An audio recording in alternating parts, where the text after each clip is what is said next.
Kejaksaan Agung menetapkan 11 orang sebagai tersangka dalam kasus korupsi berupa rekayasa ekspor crude palm oil, CPO, di lingkungan Direktorat Jenderal Bea dan Cukai, Ditjen Bea Cukai, 2022 hingga 2024. Dari total 11 tersangka, 3 diantaranya merupakan penyelenggara negara yang berasal dari Direktorat Jenderal Bea dan Cukai, DJBC, dan Kementerian Perindustrian, Kemenperin, RI.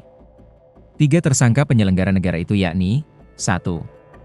R. Fajar Doni Cahjadi selaku Direktur Teknis Kepabeanan dan Peraturan pada Direktorat Jenderal Bea dan Cukai, DJBC.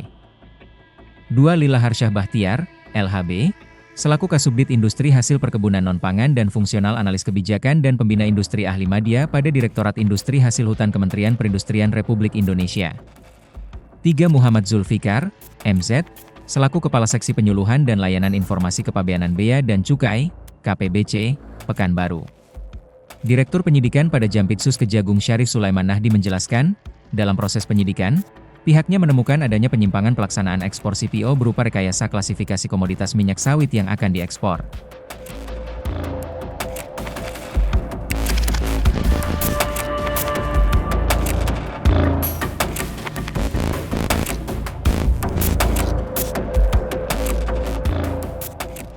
Yang secara substansi merupakan CPO berkadar asam tinggi, yang sengaja diklaim sebagai POME atau PAO dengan menggunakan HS, Harmonized System, Code yang berbeda.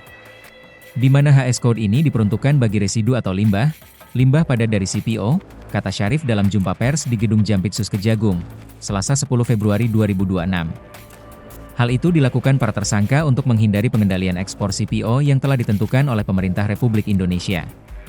Adapun kata Syarif, pemerintah sejatinya telah mengeluarkan kebijakan pembatasan dan pengendalian ekspor CPO untuk menjaga ketersediaan minyak goreng dalam negeri serta untuk menjaga stabilitas harga bagi masyarakat. Namun dalam pelaksanaannya, penyidik menemukan adanya penyimpangan berupa rekayasa klasifikasi komoditas ekspor CPO, jelasnya. Selain itu modus lainnya yang digunakan oleh para tersangka yakni meloloskan ekspor CPO dengan menggunakan klasifikasi yang tidak sesuai dengan tujuan untuk menghindari pembatasan dan pelarangan ekspor CPO. Tak hanya itu kata Syarif, para tersangka juga sengaja menghindari Domestic Market Obligation, DMO, serta mengurangi kewajiban pembayaran biaya keluar dan pungutan sawit yang seharusnya dipenuhi kepada negara, sehingga pemungutannya menjadi jauh lebih rendah. Menurut Syarif, perbuatan penyimpangan yang dilakukan para tersangka menimbulkan dampak yang luas dan sistematis terhadap keuangan negara serta tata kelola komoditas strategis CPO.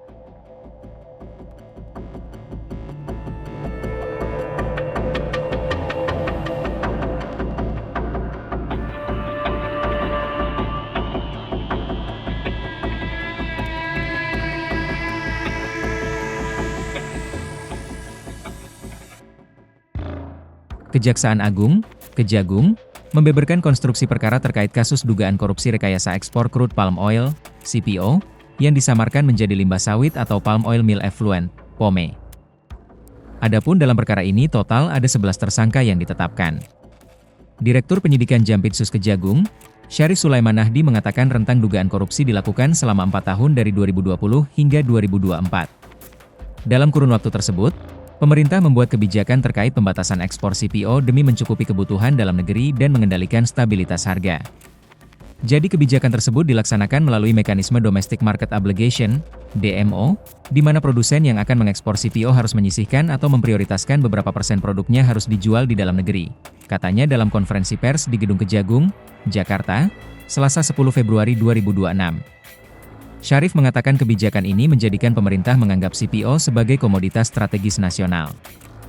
Namun, dalam praktiknya, penyidik Kejagung menemukan penyimpangan di mana adanya rekayasa klasifikasi komoditas ekspor CPO. Di mana ada CPO yang disamarkan menjadi limbah sawit atau POME.